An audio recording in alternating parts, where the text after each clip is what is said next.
In today's video, I'm going to teach you how to make tables in Canva.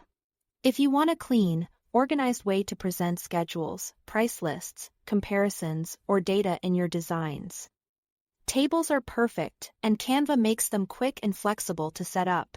Start by opening a design where you want your table to live. With your canvas open, head over to the Elements tab on the left.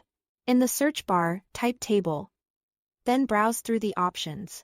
You can choose a simple grid or a more styled version depending on your project. Click the one you like and it will drop right onto your canvas. Ready to customize.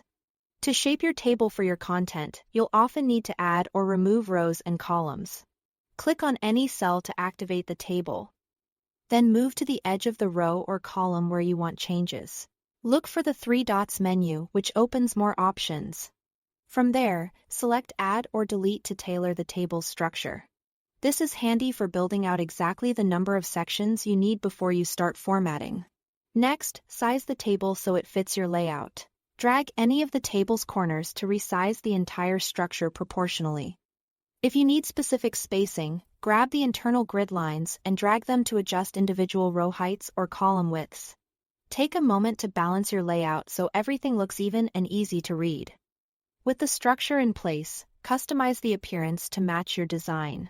Select the table to reveal styling controls.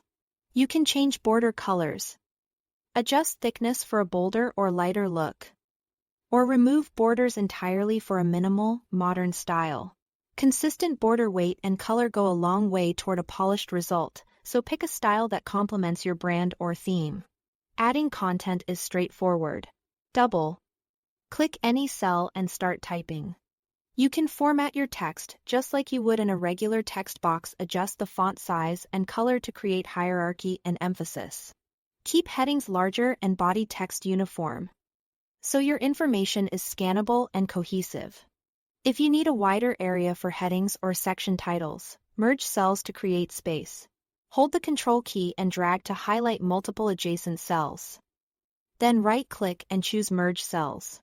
This creates a clean, unified header that spans columns and helps readers understand your layout at a glance. That's it. Thanks for watching.